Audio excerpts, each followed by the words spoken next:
still hits on the cam. See, you still got to cut away that much in there. So that's still a problem. But now we're not hitting on this. So got clearance now. There's a plus. This one goes in there.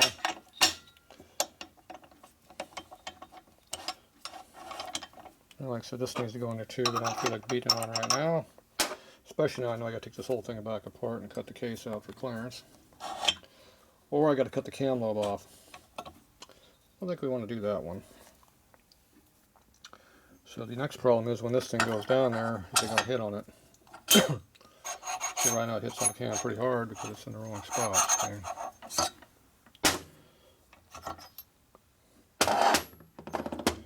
This goes in first. See a tiny mark right there? It's supposed to be a mark on your gear. It's right there. That cam there, the other cam mark here. This mark here is on the cam. Belongs over here. Right there. Now that's digging on something pretty heavy. Probably the teeth are really sharp on this edge. It's digging in the case. It is. See the mark right there on the inside of the case. So this needs to be ground a little bit smooth. I don't know. Looks like it's been cut. I don't know why it's so sharp in there. If I don't do that, it's going to put metal in the motor for no reason. We don't like metal in our motor for no reason. Okay, where's our marks at? Here's our marks. Go this way.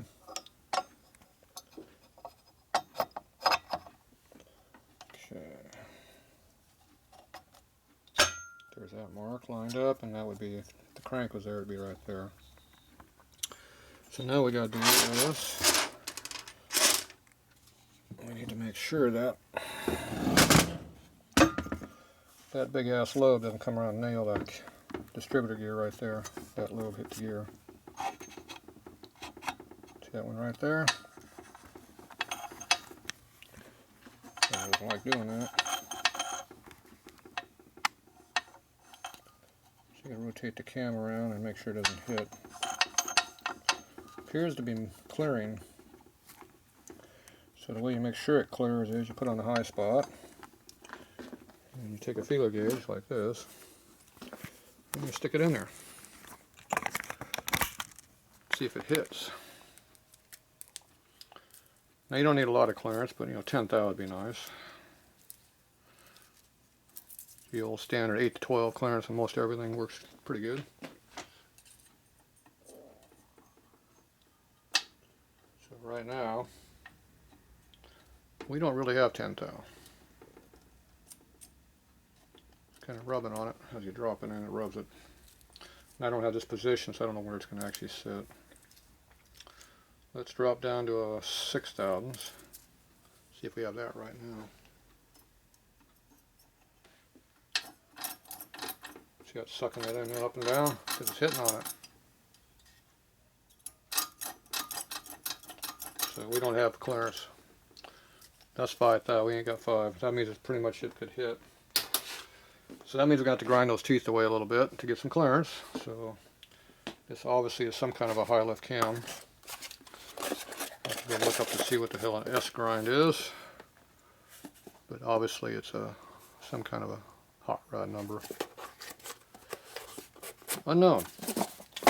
We'll figure that out. So we got multiple issues already. You keeping track of all these issues?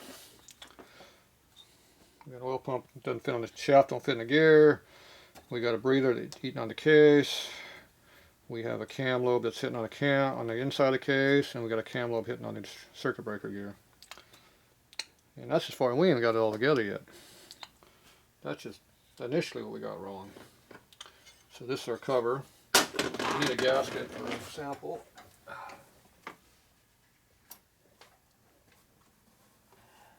Alright, still got my old gasket buried back in here. My mock-up gasket. So take the shelf dirt off. I've been using this gasket for years.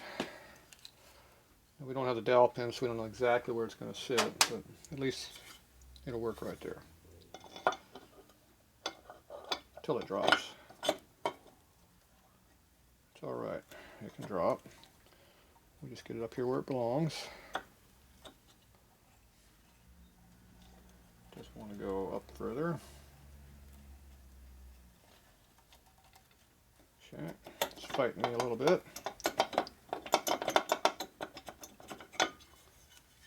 Stuck down there.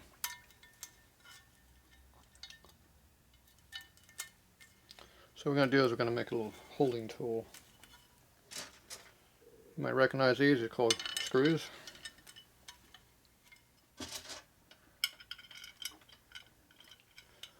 There we go, holding tools.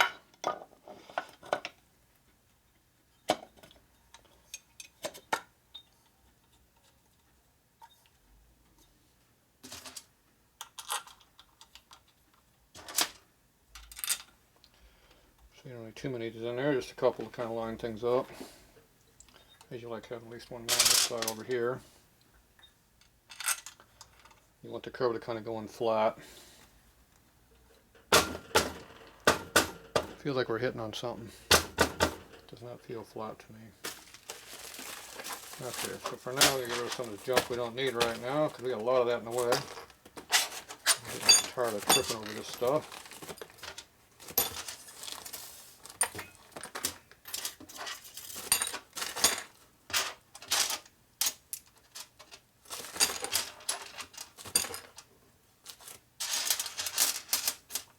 A lot of low pump gears in there.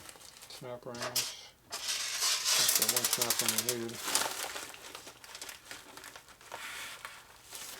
These are the snap rings that hold the circuit breaker and idler gear on. One of those bushings right there.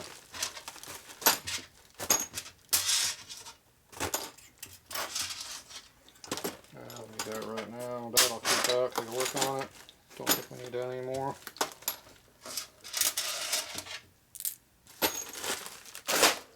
Okay, get a few things out of our way so we got room to work. I'm not going to assemble these right now. Put those in the box. Don't need this many screws out either. Okay, so what we need to figure out now is how much lack of clearance we have. Okay, we have clearance.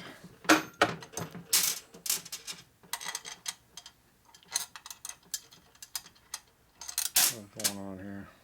Oh, that's what it does, do. Okay, so I'm going to go ahead and tighten this up a little bit here.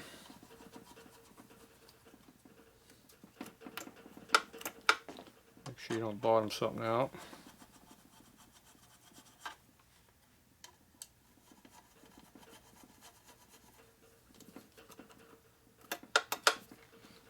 Okay, appears to be good.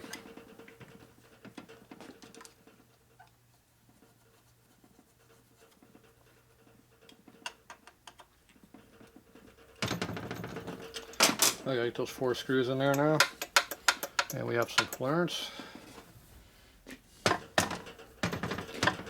So, you just slide this back and forth with your fingers right there. You can see the clearance.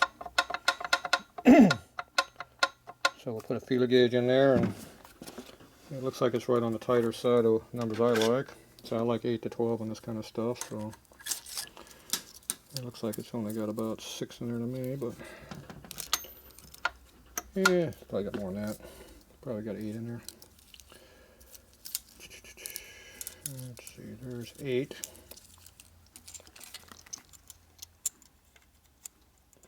You stick the feeler gauge tube up in here and measure it. Okay, looks like it's going all the way in.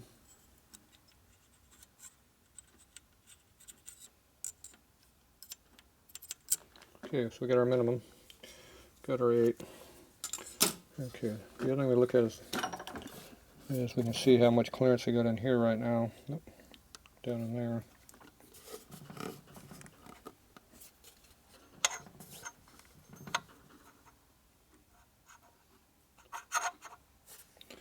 Okay, so we can put our feeler gauge in there where it's, this is our 7th number right now. And it's not going in. We got less than 7. So we're definitely got to trim the some of these teeth here a little bit. We don't need to cut them off, but we need to drop them down about 1/10 thou, let's say. Assuming we got 0 clearance, don't know. And we got to decide if we want to put new bushings in them or not, and that'll make a decision. That'll tighten them up and give you a little bit more clearance probably, maybe, but we'll probably cut it because right now it's sliding over a little bit if it gets tight. Okay, here's our 12.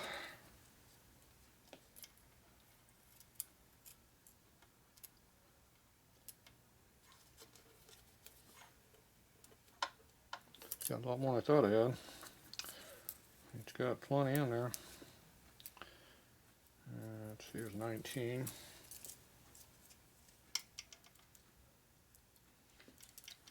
"19 does not fit. Fits over there though. Finger's not long enough. So that side it fit in. Yep, it fits on that side too. Kind of snug. So it's a snug 19.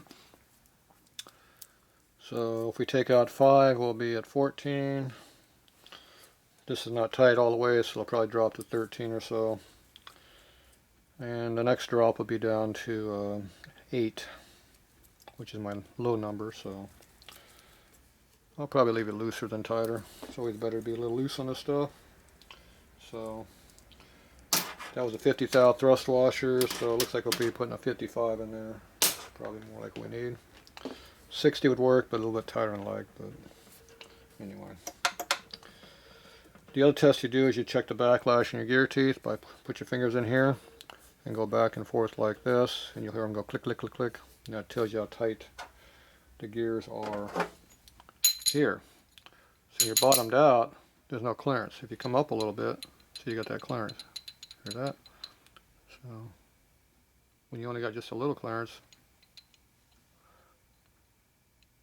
it's hard to duplicate the noise, but yeah, you'll get a little click, click in there. So you don't want to be bottomed out because then they whine. You want to have some clearance, but you don't want to have that much in there either. So they make this in different diameter, and they make that other gear in different diameter to fit that.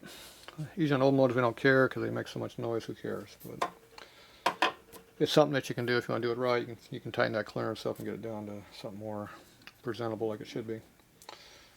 Alright, so for right now, we know we need a 55 on the thrust washer. For sure, assuming we get a gasket the same thickness as this. That's the James gasket or CCI gasket. They're the same. They're about 20 as I recall. If you use something cheaper, cheaper like a Chromatic, quality is not as good. They can be a little bit thicker. You know, I've seen them as much as 35. Most of the time they're somewhere in the 20 to 25 area. If you put one of those format material gaskets in there, those sponge rubber things that squeeze, who knows what the hell it's going to be, because when it squeezes you lose all your clearance. So I don't like using those because you don't know what you got. If you're going to use those, you got to, hopefully you got to use one laying around. You can measure what the minimum clearance is and use that dimension. Can't go by the new dimension because it'll vary. You'll lock that sucker up. If you're going to use one of those, I'd definitely make sure you got at least 20 thou in play, minimum. That way if you lose half the clearance, you've still got 10. But anyway, it's better be safe than tight, so make it loose. Alright, so this is going to take some more work. I'm not doing it tonight. So, got a few more things that we've come across we got to deal with. What a shocker. The last thing I'll do is put a distributor in here and make sure it rotates correctly when I get all this together. Make sure that's not binding up. And then if that's all checks out good, then we're golden. Alright, that's it for tonight on this one.